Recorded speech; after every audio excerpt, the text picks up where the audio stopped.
नमस्कार साथियों, स्वागत है आपका अपने परिवार विजन क्लासेस में। दुआ है आप सब अच्छे होंगे, स्वस्थ होंगे। मैं आपका मित्र गोविंद कुमार खटीक। साथियों, हम क्लास 10th विज्ञान का सेकंड चैप्टर अम्ल, क्षार एवं लवण पढ़ रहे थे। हमने अम्ल और क्षार को कंप्लीट कर लिया है। आज अपना जो टॉपिक रहेगा वो क्या रहेगा? लवण। इसी के साथ अपना ये चैप्टर पूरा हो जाएगा। लवण में हम क्या पढ़ने वाले हैं? सबसे पहले हम पढ़ेंगे लवण किस प्रकार बनता है, उसके बाद लवण के प्रकार, फिर उसके बाद लवण से बनने वाले रासायनिक यौगिक, फिर जो रासायनिक यौगिक हैं वो अपने दैनिक जीवन में क्या क्या यूज है, उनके क्या क्या उपयोग है वो देखेंगे। फिर लास्ट में एक टॉपिक देखेंगे क्रिस्टलन का जल। तो स्टार्ट करते हैं आज का टॉपिक लवण। लवण को बनाने से पहले आपको प्रबल अम्ल, दुर्बल अम्ल और प्रबल क्षार और दुर्बल क्षार के बारे में पता होना चाहिए। तो कुछ एग्जाम्पल मैं बता देता हूँ ताकि आपको लवण बनाना अच्छे से समझ में आ जाएगा। तो यहाँ पहले मैं प्रबल अम्ल और प्रबल क्षार के कुछ एग्जाम्पल आपको बता देते हैं।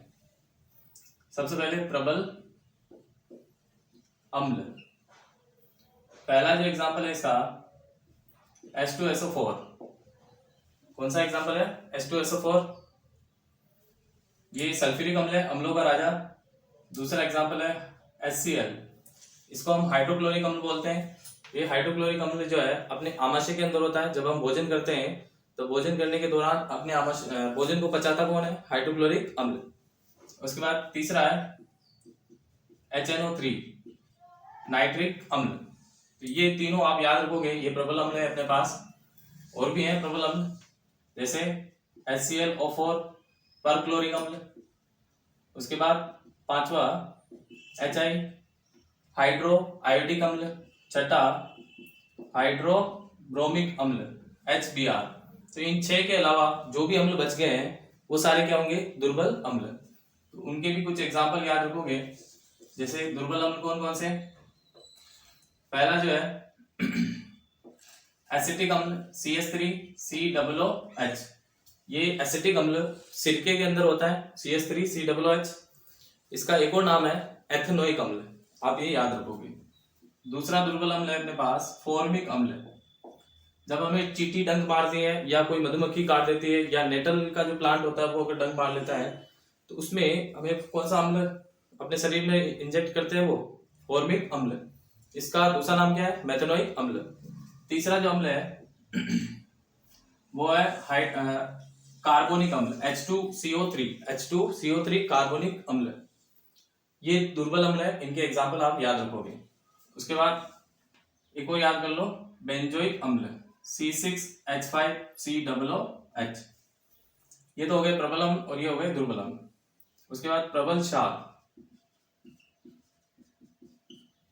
प्रबल क्षार कौन कौन से हैं? जैसे NaOH, पहला जो क्षार है वो कौन सा है? NaOH। सोडियम हाइड्रोक्साइड, पहला जो क्षार है उसका नाम क्या है? Sodium hydroxide. इसे हम क्षारों का राजा कहते हैं। इसकी pH 14 होती है, ये आप याद रखोगे। दूसरा milk of magnesia, MgOH whole twice, magnesium hydroxide.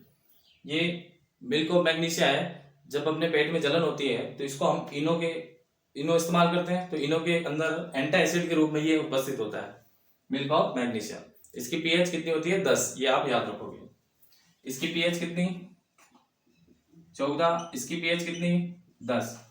उसके बाद तीसरा कैल्शियम हाइड्रो ऑक्साइड, इसकी pH होती है 11।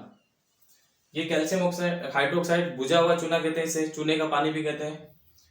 और इसका इस्तेमाल क्या होता है? जब मिट्टी की अम्लीयता बढ़ जाती है तो इसको हम वहां अम्लीयता को कम करने के लिए इसको यूज करते हैं और इससे ब्लीचिंग पाउडर भी बनता है, आप ये याद रखोगे। ये कुछ एग्जाम्पल है अपने प्रबल क्षार के। उसके बाद दुर्बल क्षार के कौन से एग्जाम्पल है? पहला एग्जाम्पल है अमोनियम हाइड्रोक्साइड। दूसरा एग्जाम्पल है बेरिलियम हाइड्रोक्साइड। तीसरा एग्जाम्पल है जिंक हाइड्रोक्साइड। तो वैसे तो मैंने पहले इनको एक बार जब अम्ल और क्षार पढ़ाया था उसमें हमने ये बताए थे। एक बार आप इसको अच्छे से नोट करोगे और रीड करोगे। बार बार चीजें लिखने से और रीड करने से अच्छी दिमाग में बैठ जाती है, तो ये बात आप नोट करें। तो ये हो गए प्रबल अम्ल, ये हो गए दुर्बल, ये प्रबल क्षार और ये दुर्बल क्षार हो गए। इनका यूज हम करेंगे लवण बनाने में। तो स्टार्ट करते हैं लवण। सबसे पहले लवण बनते कैसे हैं? यह उदासीनीकरण अभिक्रिया के द्वारा, उदासीनीकरण अभिक्रिया के द्वारा बनाए जाते हैं,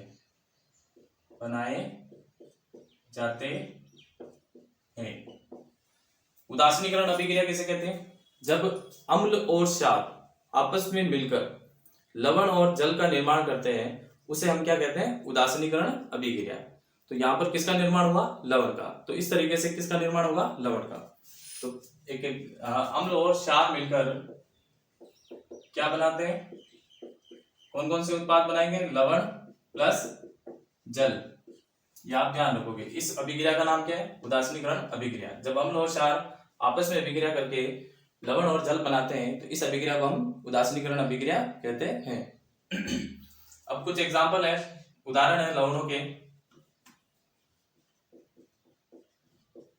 पहला है NaCl, सोडियम क्लोराइड।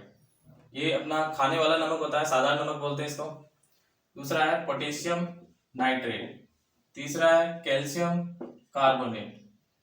अगला है अमोनियम क्लोराइड। अगला है जिंक सल्फेट। अगला है कॉपर सल्फेट। अगला है सोडियम कार्बोनेट। और अगला है सोडियम हाइड्रोजन कार्बोनेट। तो ये सारे क्या है? ये उदाहरण है किसके? लवण के। तो इनको आप याद रखोगे। आगे बढ़ते हैं अपन लवण के प्रकार। लवण के प्रकार, तो लवण जो है वो 3 प्रकार का होता है। लवण कितने प्रकार का होता है? 3 प्रकार का। पहला होता है अम्लीय लवण, दूसरा होता है क्षारीय लवण और तीसरा होता है उदासीन लवण। तो पहले समझते हैं कि अम्लीय लवण कैसे बनेगा, फिर समझेंगे क्षारीय लवण कैसे बनेगा, और फिर देखेंगे उदासीन लवण कब बनेगा। तो पहला पढ़ते हैं अपन अम्लीय लवण।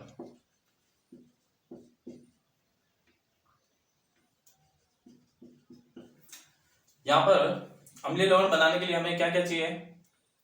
एक तो चाहिए प्रबल अम्ल। प्रबल, अब देखो लवण कब बनेगा? जब अम्ल और क्षार आपस में अभिक्रिया करेंगे तभी लवण बनेगा। इसीलिए पहला प्रबल अम्ल और दूसरा चाहिए दुर्बल क्षार। यदि आपको अम्लीय लवण बनाना है तो उसमें प्रबल कौन होना चाहिए? अम्ल होना चाहिए। यदि अम्लीय लवण बनाना है तो प्रबल अम्ल को रखोगे और दुर्बल किसे रखोगे? क्षार को। तो आपके पास किसका निर्माण होगा? अम्लीय लवण का। अम्लीय लवण। और साथ में कौन बनेगा? जल। साथ में कौन बनेगा? जल। तो एक एग्जांपल देखते हैं इसका। एग्जांपल से समझ जाओगे। जैसे अपने पास प्रबल अम्ल हाइड्रोक्लोरिक अम्ल, उसके बाद दुर्बल क्षार हाइड्रोक्लोरिक अम्ल, ये रहा HCl एक प्रबल अम्ल है। और कोई सा भी एक दुर्बल क्षार ले लो, जैसे अमोनियम हाइड्रोक्साइड। अमोनियम हाइड्रोक्साइड ये एक दुर्बल क्षार है। दोनों मिलेंगे तो एक बात हमेशा याद रखोगे, तो ये धनायन, इसकी जो संयुजता होती है +1 और ये होता है -1। इसकी -1, इसकी +1। तो ये जो है धनायन किससे मिलेगा? ऋणायन से। इसका धनायन इसके ऋणायन से मिलेगा और इसका धनायन इसके ऋणायन से मिलेगा। या फिर ऐसे समझ सकते हो, इसका आगे वाला जो आयंस है इसके पीछे वाले से जुड़ेगा और इसके पीछे, इसके आगे वाला जो आयंस है उसके पीछे वाले से जुड़ेगा। ये आप समझ सकते हो। हमेशा जब भी H और OH हमेशा आपस में मिलेंगे तो जल का निर्माण होगा। ये बात नोट करोगे। तो यहाँ पर देखो, ये वाला इससे जुड़ेगा और ये वाला इससे जुड़ेगा। तो अमोनियम क्लोराइड पहले क्या बना?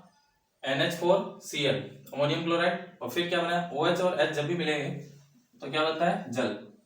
ये आप नोट करोगे। ये जो अमोनियम क्लोराइड है ये अम्लीय लवण का एक उदाहरण है। अम्लीय लवण वो होते हैं जिनकी pH क्या होती है? 7 से कम। इनकी जो pH है वो 7 से कम होगी हमेशा।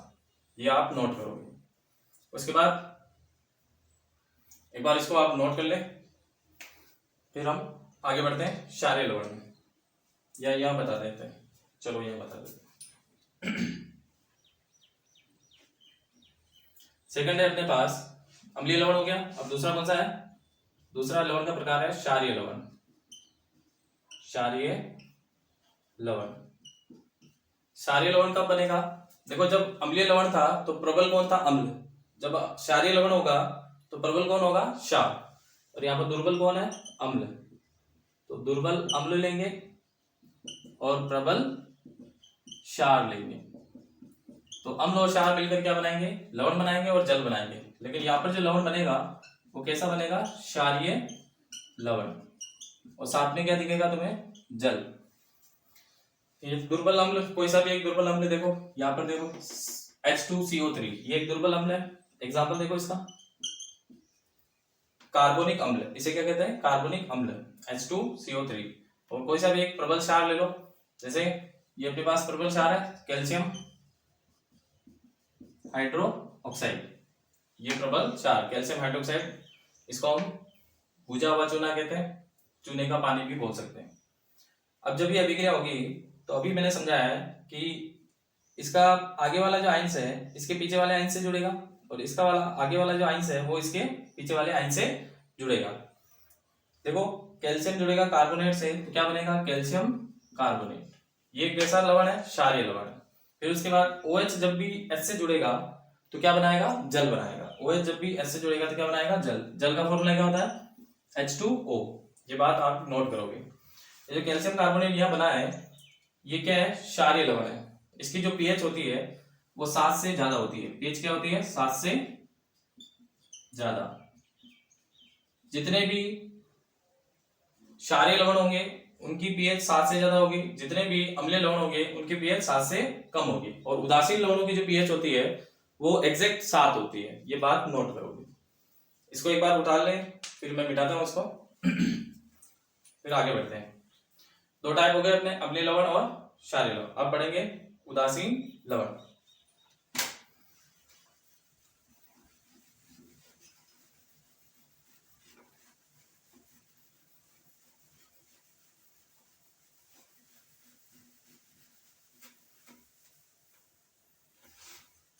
तीसरा टाइप है अपना उदासीन लवण।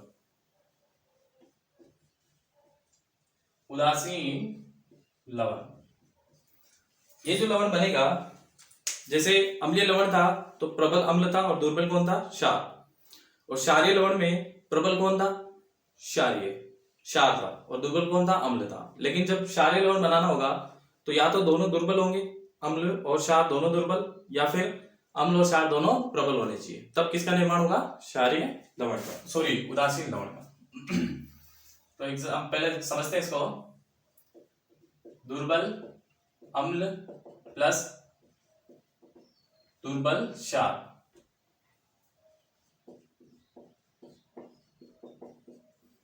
क्या बनेगा? उदासीन लवण। साथ में कौन? जल। जल हमेशा इसका सह उत्पाद रहेगा, ये आप ध्यान रखोगे। इसका एक एग्जांपल देखते हैं, जैसे दुर्बल अम्ल कौन सा? यहां पर देखो दुर्बल अम्ल कौन सा है? H2O3 कार्बनिक अम्ल। और दुर्बल क्षार कोई सा भी ले लो, जैसे हमने दुर्बल क्षार लिया जिंक हाइड्रोक्साइड, जिंक हाइड्रोक्साइड। अब जब ये कंबाइन होगा तो इसका आगे वाला आयंस किससे जुड़ेगा? पीछे वाले आयंस से। और आगे वाला इसका आगे वाला आयंस किससे जुड़ेगा? पीछे वाले आयंस से। ये बात आप याद रखोगे। या फिर ऐसे भी सोच सकते हो कि ये धनायन इसका ऋणायन इसके धनायन से और इसका धनायन इसके ऋणायन से जुड़ेगा। तो यहाँ पर क्या बनेगा? Zinc carbonate. ये कैसा लवण है? उदासीन लवण है। और साथ में क्या बनेगा? देखो यहाँ पर OH और H जब भी जुड़ेगा तो क्या बनेगा? जल। इस अभिक्रिया को अगर बैलेंस करना है तो कर सकते हो आप। देखो यहाँ पर कितने हाइड्रोजन है? इस तरफ 2 ये रहे, 2 ये रहे, कितने हो गए? 4। तो यहाँ पर 4 हाइड्रोजन करने के लिए आपको 2 लगाना पड़ेगा, 2 दूनी 4। अब आगे समझो इसको। इसकी जो उदासीन लवणों की जो pH होती है वो कितनी होती है? 7। अब हम एक और एग्जांपल लेते हैं, प्रबल अम्ल प्लस प्रबल क्षार, तब भी क्या बनेगा? उदासीन लवण बनेगा। उदासीन लवण और साथ में जल। तो प्रबल अम्ल कौन सा लेते हैं? जैसे HCl। और प्रबल क्षार क्या है? Sodium hydroxide. ये प्रबल अम्ल है, हाइड्रोक्लोरिक अम्ल। और प्रबल क्षार कौन सा है? Sodium hydroxide. तो क्या बनेगा? जब भी NaCl से बनता है, Cl से जुड़ेगा तो क्या बनेगा NaCl, और OH H से जुड़ेगा तो साथ में क्या बनाएगा H2O जल बनाएगा। ये बात आप याद रखोगे। और यहाँ पर ये जो NaCl की जो pH होगी वो कितनी होगी 7। तो हमेशा नमक की जो pH होती है वो कितनी होती है 7। इस चीज को आप नोट करोगे। एक बार इसके यहां तक उतार लो कंप्लीट, फिर आगे बढ़ते हैं अपन। फिर लवण से बनने वाले कौन से रासायनिक यौगिक है उनको समझते हैं।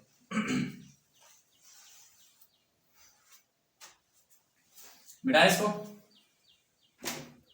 तो जब भी अम्लीय लवण होगा तो उसकी पीएच 7 से कम होगी, क्षारीय लवण होगा तो उसकी पीएच 7 से ज्यादा होगी, और उदासीन लवण होगा तो उसकी पीएच कितनी होगी 7 होगी। और हमने एक एक एग्जांपल सबका यहाँ पर रिएक्शन से अच्छे तरीके से समझ लिया।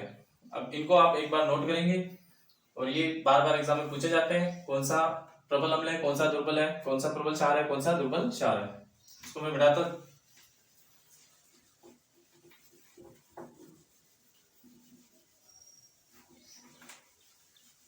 अब हम समझते हैं कि जो लवण से बनने वाले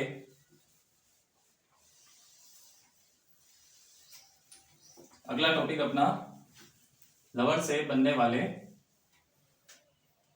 रासायनिक यौगिक। लवण से बनने वाले रासायनिक यौगिक। तो कौन कौन से यौगिक है जो रासायनिक यौगिक है जो लवण से बनते हैं।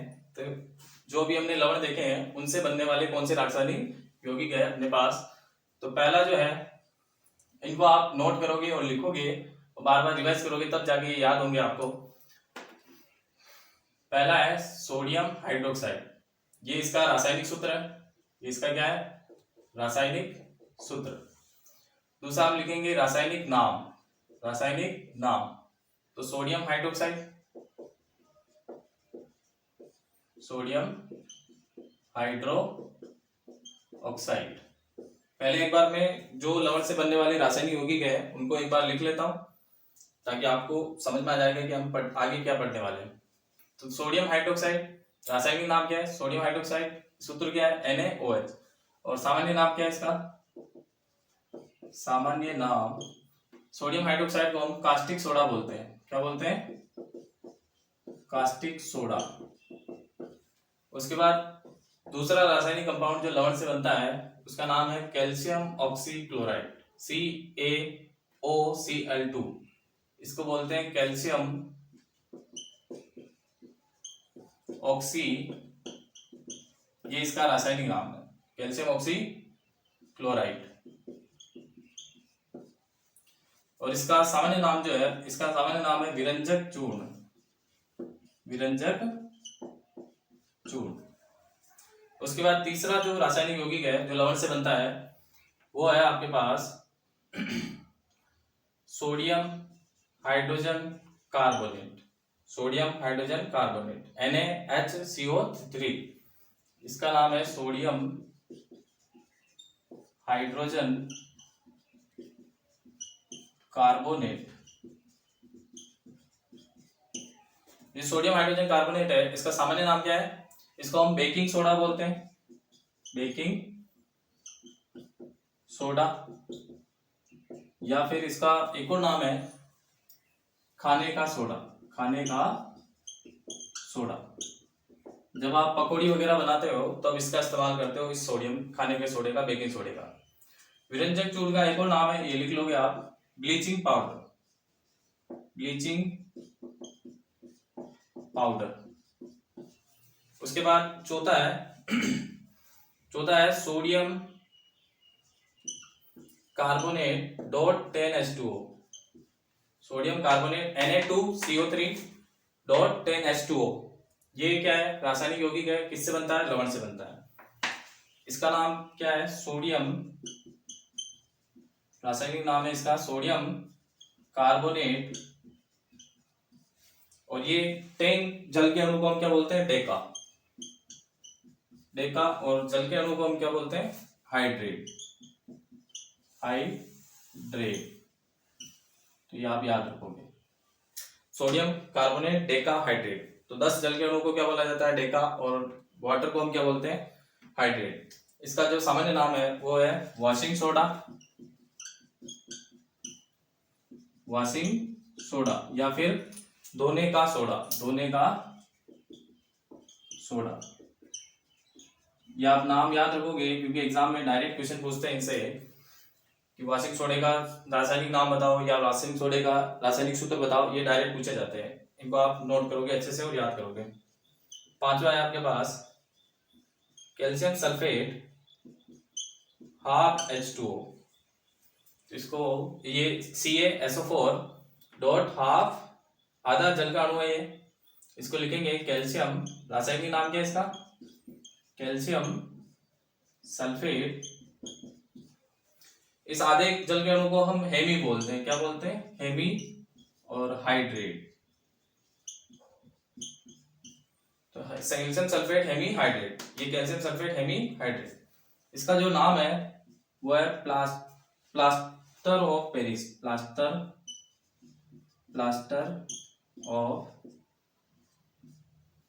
ऑफ पेरिस, शॉर्ट में इसको पीओपी बोलते हैं अपन। तो ये अपने रासायनिक यौगिक है जो किससे बनते हैं, लवण से बनते हैं। ये 5 यौगिक हम पढ़ने वाले हैं।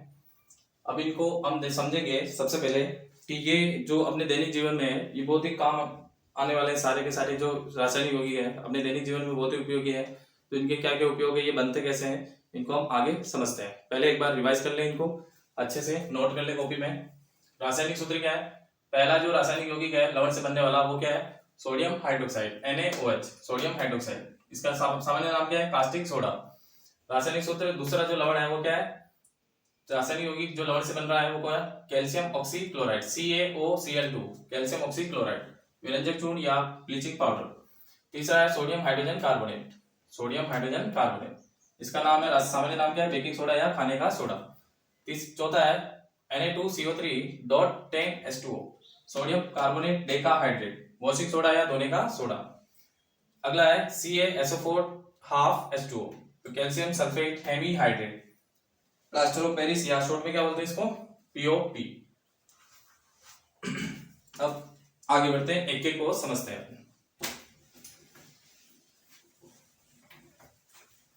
सबसे पहले समझते हैं कि ये जो कास्टिक सोडा है ये बनता कैसे है, उसके क्या क्या उपयोग है। तो पहले इसका निर्माण कैसे हुआ समझते हैं। NaCl के जलीय विलयन में, NaCl के जलीय विलयन में, जलीय विलयन जो NaCl का जलीय विलयन है उसको हम ब्राइन विलयन भी बोलते हैं। क्या बोलते हैं, ब्राइन विलयन। या आप दूसरा नाम याद रखोगे, एग्जाम में एमएसएल पूछ लेते हैं कि ब्राइन विलयन किसे कहते हैं, तो नमक का जो पानी के साथ मिश्रण होता है उसे हम क्या बोलते हैं, ब्राइन विलयन। तो NaCl के जलीय विलयन में जब हम विद्युत धारा प्रवाहित करते हैं, जब हम विद्युत धारा प्रवाहित करते हैं तब NaCl वियोजित होकर सोडियम हाइड्रोक्साइड यानी कि कास्टिक सोडा का निर्माण करता है। इस प्रक्रिया को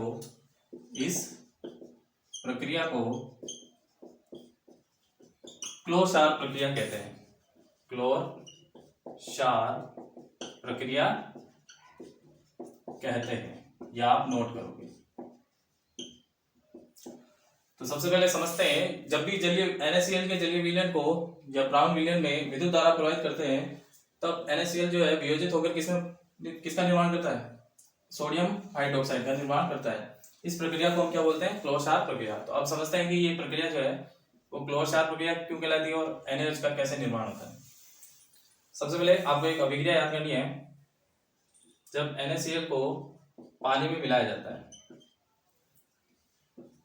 तो एक जलीय विलयन तैयार होता है जिसको हम ब्राइन विलयन कहते हैं। जब इसके अंदर विद्युत धारा देंगे,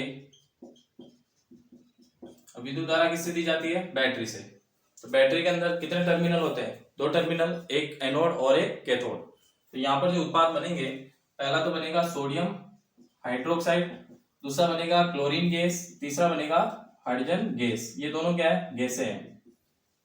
ये जो क्लोरीन गैस बनी है ये बैटरी के एनोड पर बनेगी, जो कि कैसा आवेशित है? एनोड कैसा आवेशित है? धन आवेशित है।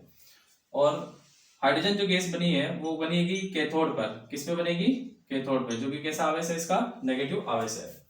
और ये जो NaOH है ये कैथोड के नीचे बनेगा। इसको हम डायग्राम से भी समझते हैं। पहले ये अभिक्रिया आपको समझनी है कि NaCl में जब जल मिलाएंगे तो क्या बनेगा? NaCl का जलीय विलयन बनेगा। इसको हम ब्राइन विलयन बोलते हैं। जब इसके अंदर विद्युत धारा प्रवाहित करेंगे तो ये कौन कौन से उत्पाद बनाएगा? सोडियम हाइड्रोक्साइड, क्लोरीन गैस और हाइड्रोजन गैस। क्लोरीन गैस कहां पर मिलेगी? एनोड पर। हाइड्रोजन गैस कहां पर मिलेगी? कैथोड पर। ये जो विद्युत धारा है वो हम बैटरी से प्रोवाइड करेंगे। तो बैटरी से प्रोवाइड करने के बाद ये एनोड पे हमें क्लोरीन गैस मिलेगी और कैथोड पे हमें हाइड्रोजन गैस मिलेगी। ये आप नोट करोगे। इसके बाद एक छोटा सा इसका डायग्राम है वो हम बना देते हैं।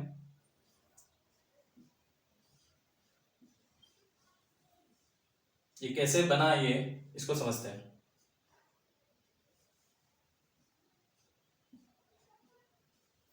सबसे पहले यहाँ पर दो इलेक्ट्रोड है बैटरी के, एक एनोड जो कि पॉजिटिव चार्ज है, दूसरा कैथोड जो कि ऋण आवेशित है। ये पॉजिटिव है, ये नेगेटिव है।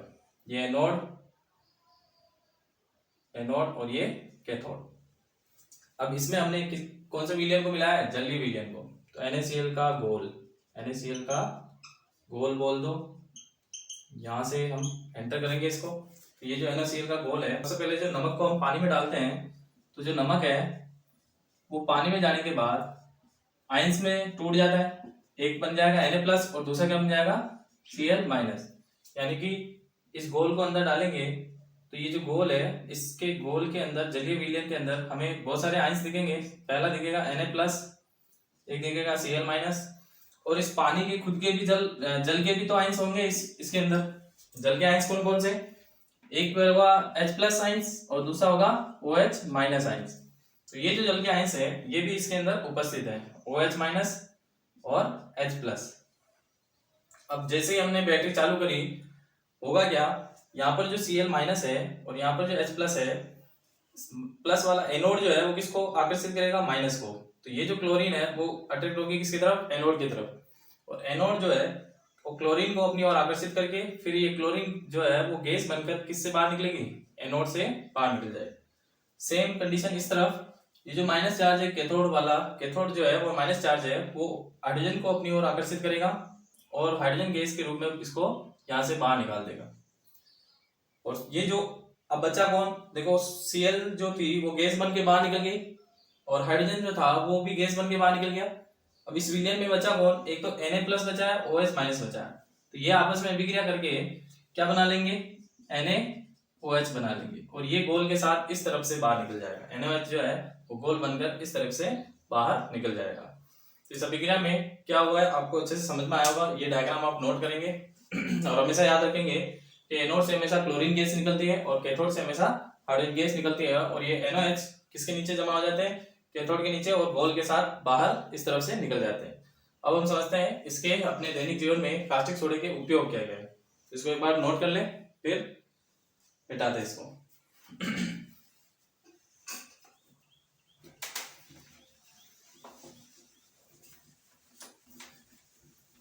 कास्टिक सोडे के उपयोग।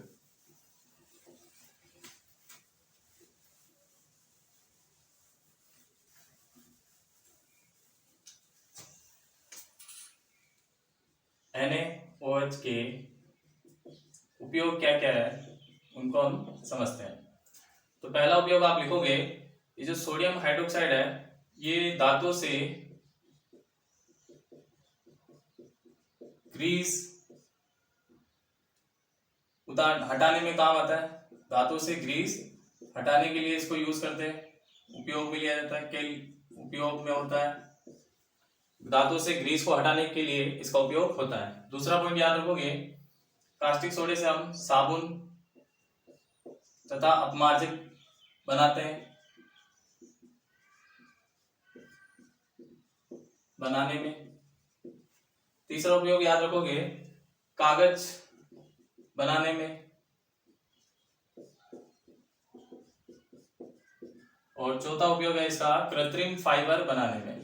कृत्रिम फाइबर बनाने में इसका उपयोग करते हैं। इसके साथ देखो एनोड पे कौन सी गैस निकली थी, क्लोरीन गैस। तो क्लोरीन गैस के भी कुछ उपयोग होते हैं, उनके उपयोग भी आप लिख लो, क्लोरीन गैस के उपयोग। तो पहला उपयोग क्या है क्लोरीन गैस का, ये बैक्टीरिया को मारती है। बैक्टीरिया को मारता है क्लोरीन गैस।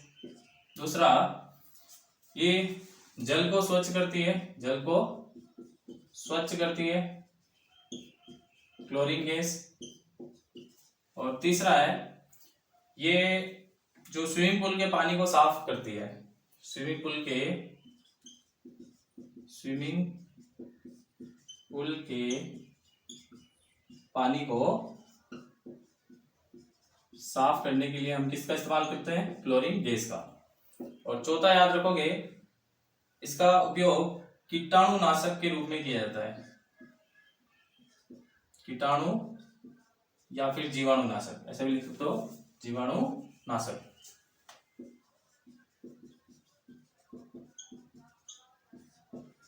तो ये क्लोरीन गैस के उपयोग जो कि एनोड से मिली, और ये सोडियम हाइड्रोक्साइड के उपयोग बहुत बार एग्जाम में पूछे गए हैं, इनको आप याद रखोगे। आगे बढ़ते हैं अपन। अब लवण से बनने वाला सेकंड जो अपना रासायनिक यौगिक है वो क्या है, विरंजक चूर्ण। सेकंड कौन सा है, विरंजक चूर्ण। इसको हम ब्लीचिंग पाउडर भी बोलते हैं। इसका फॉर्मूला है CaOCl2, कैल्शियम ऑक्सी क्लोराइड। अभी बनता कैसे है इसको हम समझते हैं। शुष्क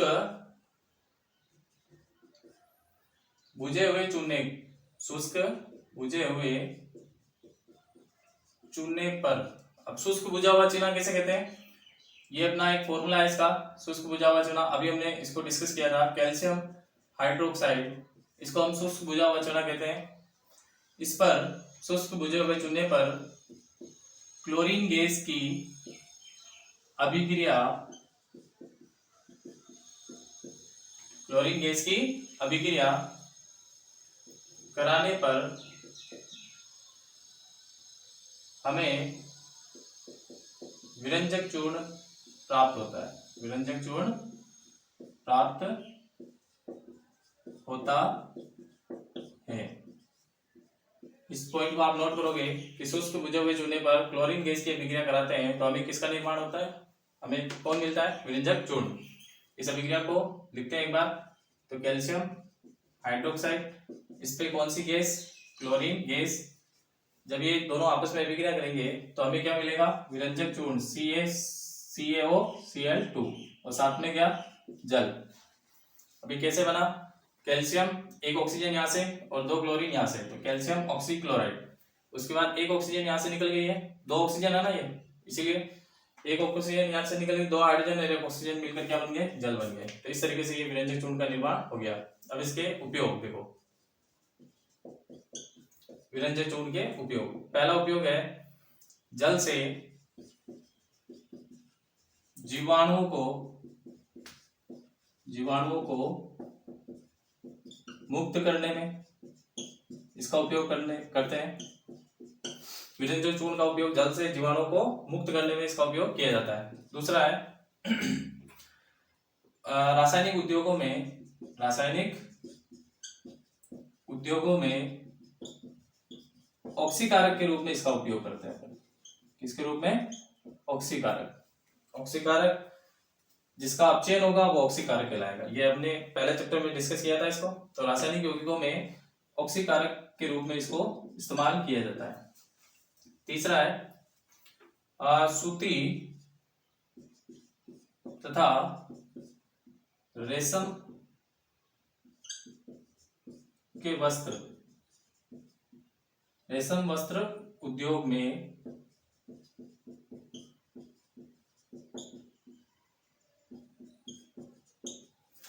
सूती तथा रेशम वस्त्र उद्योग में रंग उड़ाने के लिए हम इस ब्लीचिंग पाउडर का उपयोग, रंग उड़ाने के लिए ब्लीचिंग पाउडर का उपयोग किया जाता है।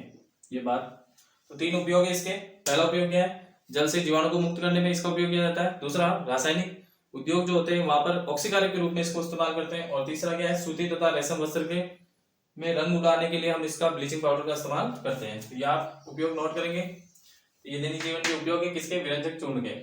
इसको हम ब्लीचिंग पाउडर भी बोलते हैं, ये याद रखोगे। उसके बाद अगला जो टाइप है, मिटाएं इसको।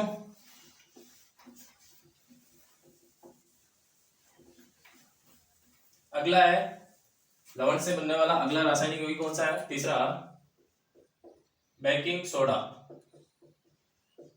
बेकिंग सोडा फॉर्मूला क्या है इसका, sodium hydrogen carbonate, NaHCO3।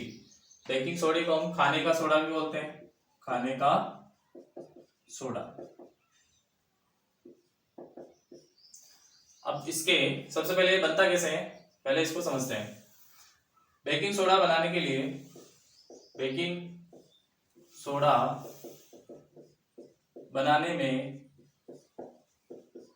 NaCl मुख्य उत्पाद होता है। NaCl मुख्य उत्पाद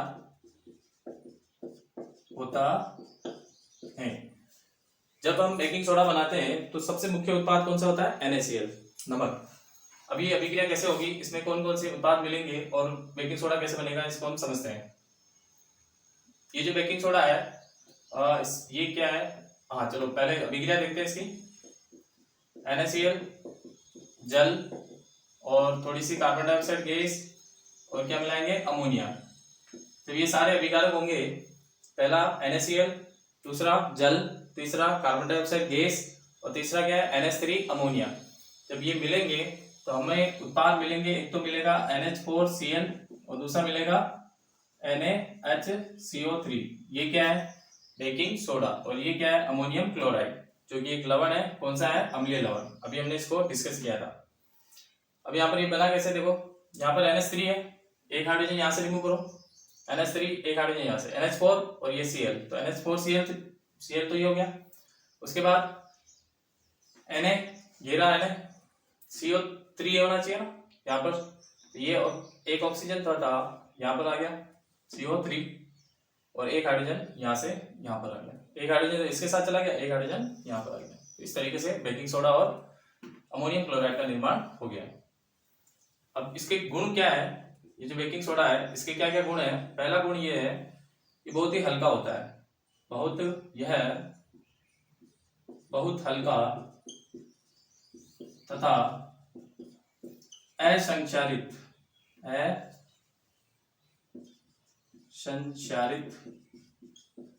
क्षार है। दूसरा गुण इसका, खाने को शीघ्रता से पकाता है, खाने को शीघ्रता से पकाता है।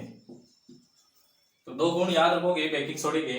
बेकिंग सोडा NaHCO3, ये इसका फॉर्मूला है। ये बहुत हल्का होता है और ये असंक्षारित का मतलब होता है कि जल्दी खराब नहीं होता है, और खाने को शीघ्रता से पका देता है। जैसे यदि हम खाने के अंदर सोडियम हाइड्रोजन कार्बोनेट इस्तेमाल करते हैं और इसको गर्म करेंगे खाने को, तो उसमें से हमें इसको गर्म करने पर क्या क्या उत्पाद मिलते हैं, sodium carbonate plus carbon dioxide और प्लस जल, ये उत्पाद के रूप में मिलेंगे। यहाँ पर ये जो कार्बन डाइऑक्साइड बन रही है वो भोजन को मुलायम बनाती है, भोजन को मुलायम बनाती है। ये बात आप याद रखोगे। खाने को शीघ्रता से कैसे पकाएगा, जैसे ही हम इसको खाने में डालेंगे और उष्मा देंगे इसको, तो कौन सी गैस निकलेगी, CO2 कार्बन डाइऑक्साइड गैस, जो कि भोजन को क्या करती है, मुलायम बना देती है। तो ये इस तरीके से इसकी अभिक्रिया याद रखोगे, ये कैसे बना और इसके क्या गुण है ये आप नोट करोगे। इसके बाद इसके क्या क्या उपयोग है ये हम लिखते हैं। सबसे पहले पहला उपयोग इसका, पहला उपयोग क्या है, इसका उपयोग एंटासिड में करते हैं। इसका उपयोग एंटे एंटासिड के रूप में किया जाता है, के रूप में किया जाता है। ये एंटासिड क्या होता है इसको समझो। जब हम भोजन करते हैं तो भोजन करने के बाद अपना जो चबाने के बाद सबसे पहले भोजन कहा जाता है आमाशय में। आमाशय के अंदर एक अम्ल रिलीज होता है जिसका नाम है हाइड्रोक्लोरिक अम्ल। ये हाइड्रोक्लोरिक अम्ल अपने भोजन को पचाता है। जब कभी हाइड्रोक्लोरिक अम्ल ज्यादा रिलीज हो जाता है तो अपने पेट के अंदर जलन उत्पन्न होने लगती है। तो जलन उत्पन्न होने के लिए हम क्या करते हैं, अधिकतर इनो पीते हैं ना। तो इनो के अंदर कौन सा क्षार होता है, मिल्क ऑफ मैग्नीशिया, MgOH। और उसके स्थान पर हम बेकिंग सोडा को भी इस्तेमाल कर सकते हैं, क्योंकि ये भी क्या है, एक एंटासिड के रूप में इस्तेमाल किया जाता है। एंटासिड का मतलब होता है जो अम्ल को उदासीन बना दे, अम्ल को उदासीन बना दे। तो जो अम्ल को उदासीन बना दे वो कौन होगा, वो क्षार होगा। और ये सोडियम हाइड्रोक्साइड जो बेकिंग सोडा है वो एंटासिड के रूप में इसको इस्तेमाल किया जा सकता है। तो कौन कौन से हैं, एक तो आप याद रखोगे मिल्क ऑफ मैग्नीशिया जिसको हम एंटासिड के रूप में इस्तेमाल कर सकते हैं।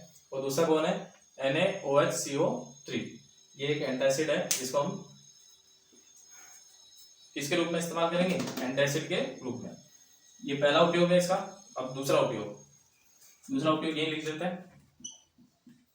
इसका उपयोग अग्निशामक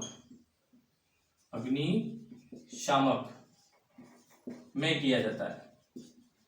अग्निशामक क्या होता है, आग बुझाने वाली गाड़ी होती है ना, तो वहां पर हम बेकिंग सोडे का इस्तेमाल करते हैं। बेकिंग सोडे का इस्तेमाल क्यों करते हैं, जब अभी हमने देखा कि जब बेकिंग सोडे को गर्म किया जाता है तो वहां पर कौन सी गैस निकलती है, कार्बन डाइऑक्साइड गैस।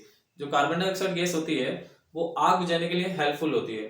तो जितनी मात्रा में कार्बन डाइऑक्साइड गैस होगी वहां आग जल्दी से बुझ जाएगी। तो इसीलिए हम अग्निशामक में किसका इस्तेमाल करते हैं, बेकिंग सोडे का।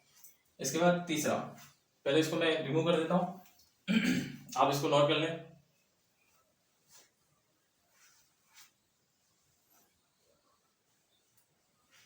बताएं,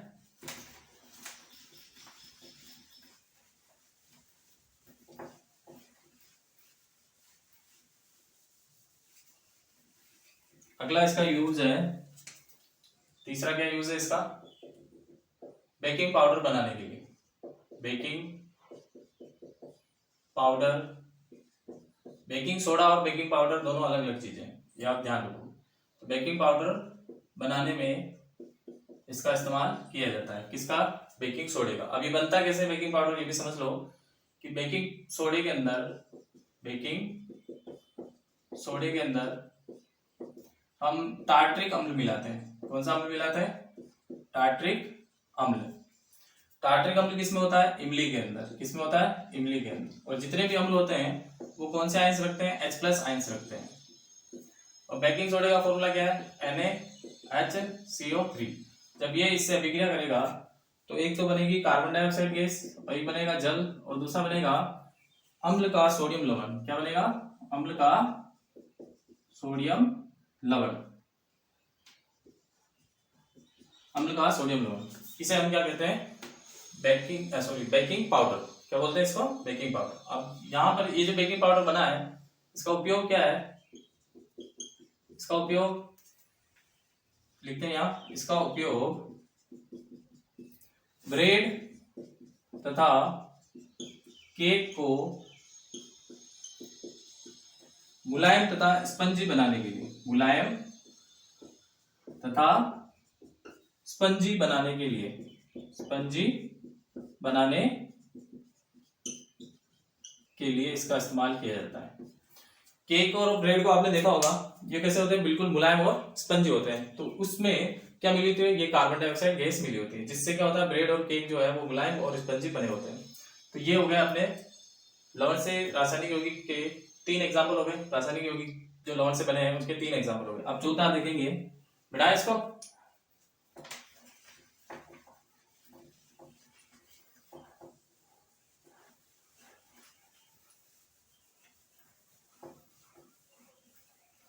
चौथा है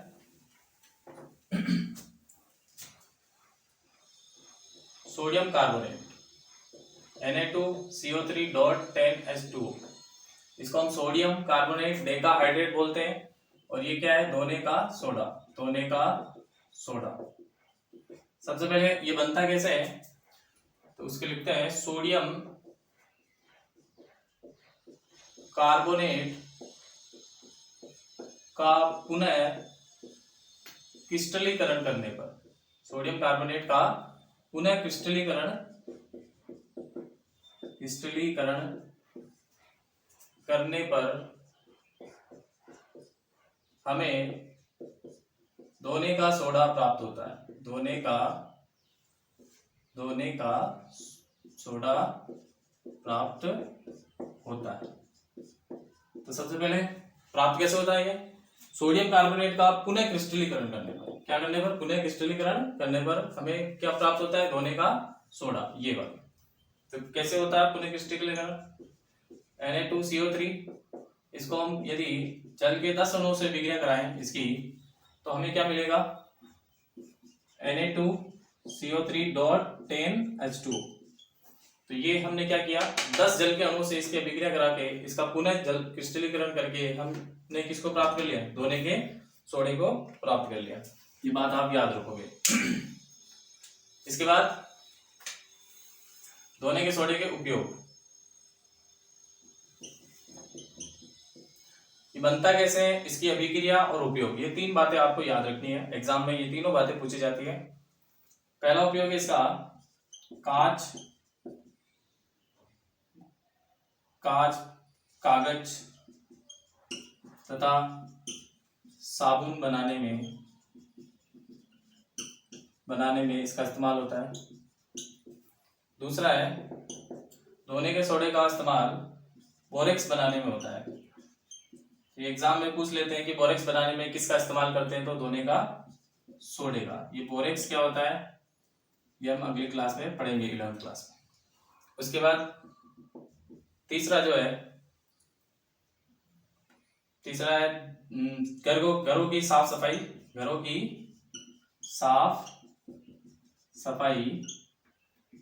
करने में किसका उपयोग होता है, धोने के सोडे का। अगला है जल की स्थायी कठोरता को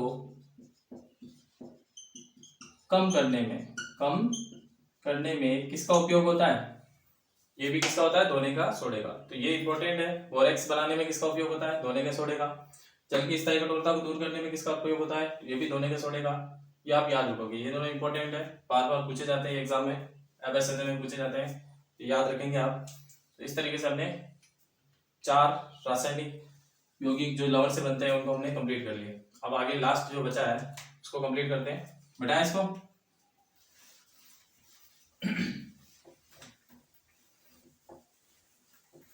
अगला है अपना 5वां calcium sulphate, CaSO4 half H2O। इसको बोलते हैं प्लास्टर ऑफ पेरिस, शॉर्ट में POP बोला जाता है। अभी बनता कैसे है, जब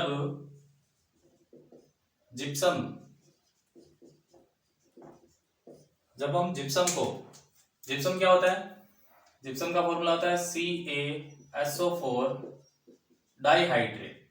जल के कितने अणु, CaSO4 2H2O, ये क्या है, जिप्सम है। जब जिप्सम को 373 केल्विन तथा, या फिर इसको और किस नाम से, मतलब अगर केल्विन में देखें तो 373, लेकिन सेल्सियस में देखें तो कितना, 100 डिग्री सेल्सियस। तो जिप्सम को 373 केल्विन या 100 डिग्री सेल्सियस तापमान पर गर्म करते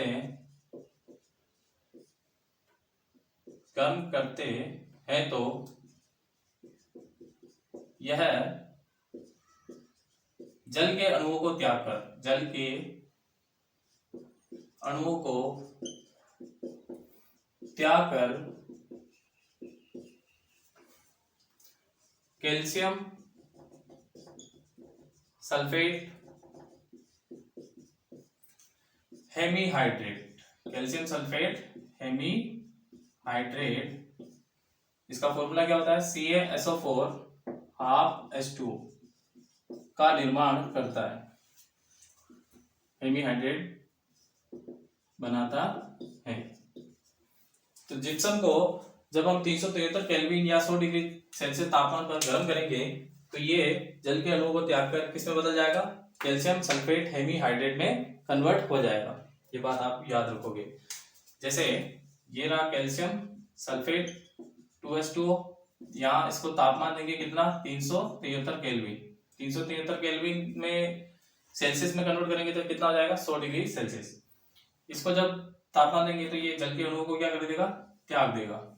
कितने जल के अणु त्यागेगा, ये एक से ही 1 बटा यानी कि 1.5 जल के अणु ये क्या कर लेगा, त्याग देगा और बन जाएगा क्या, POP,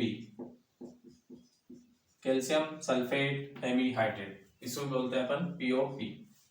ये जो POP बनी है ये एक सफेद चूर्ण होती है, तो POP एक सफेद चूर्ण होती है, सफेद चूर्ण होती है। यदि इसमें पानी मिलाया जाए, यदि जल पुनः मिलाया जाए तो यह देखो POP क्या है, एक सफेद चूर्ण होता है सफेद कलर का।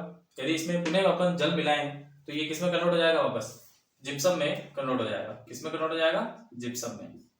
तो मिलाया जाए तो यह जिप्सम में बदल जाएगा, जिप्सम में बदल जाएगा। कैसे, ये कैल्शियम सल्फेट H2O, इसमें जल के कितने अणु मिलाने हैं, 1 सही 1/2 जल के अणु मिलाओगे तो ये वापस किस में बदल जाएगा, जिप्सम के अंदर बदल जाएगा। ये बात आप नोट करोगे। तो सबसे इम्पोर्टेंट एग्जाम में काफी बार पूछा गया है कि जब जिप्सम को कितने तापमान पर गर्म किया जाए ताकि ये POP में कन्वर्ट हो जाता है, तो 373 केल्विन पे, या कभी कभार सेल्सियस में भी दे देते हैं तो 100 डिग्री सेल्सियस में। यदि पुनः इसको जल मिलाया जाए POP के अंदर तो ये वापस किस में कन्वर्ट हो जाएगा, जिप्सम में कन्वर्ट हो जाएगा और वापस क्या बना देगा, CaSO4 2H2O डाइहाइड्रेट। ये कंप्लीट है जिप्सम। अब इसके उपयोग देखते हैं अपन, ये कहाँ कहाँ काम आता है, इसको एक बार नोट कर ले फिर उपयोग देखते हैं बेटा।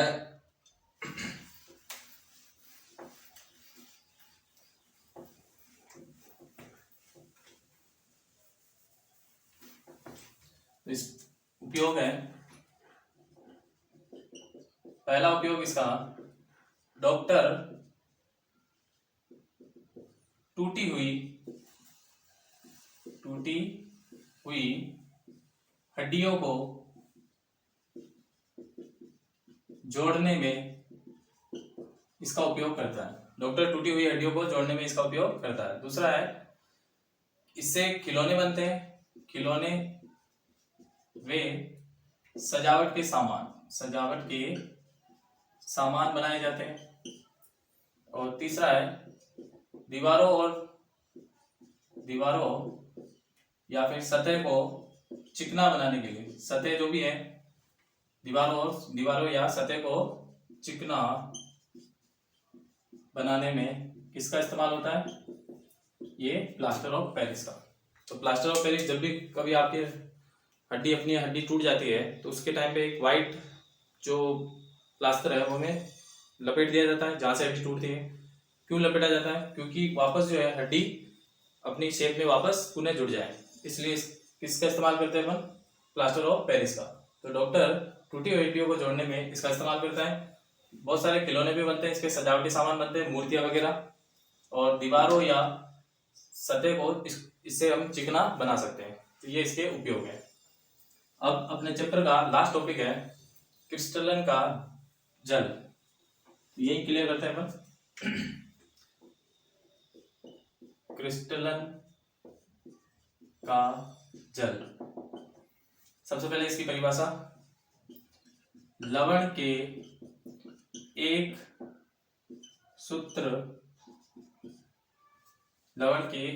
सूत्र इकाई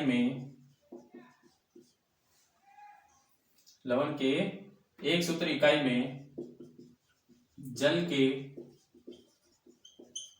अणुओं की संख्या, लवण के एक सूत्र इकाई में जल के अणुओं की संख्या क्रिस्टलन का जल कहलाती है। तो ये इसकी परिभाषा है। इसके क्या क्या एग्जाम्पल है, जैसे पहला है नीला थोथा। नीला थोथा इसको बोलते हैं copper sulphate 5H2O। Copper sulphate 5 जल के अणु है। ये जो 5 जल के अणु है ये क्या है, क्रिस्टलन के जल। फिर है हरा थोथा।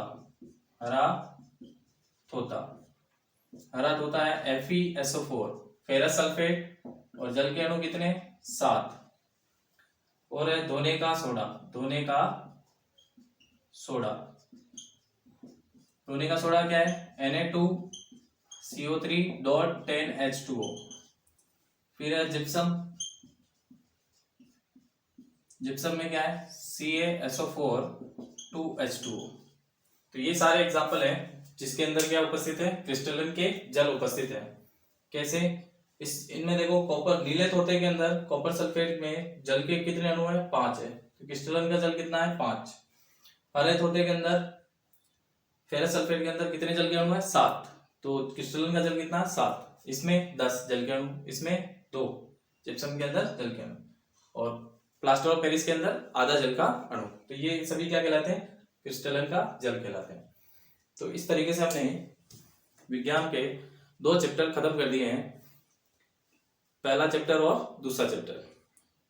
अब हम स्टार्ट करेंगे तीसरा चैप्टर। तब तक के लिए धन्यवाद, शुक्रिया, और इस वीडियो को ज़्यादा से ज़्यादा शेयर करें ताकि सभी बच्चों को इसका फायदा मिल सके। Thank you.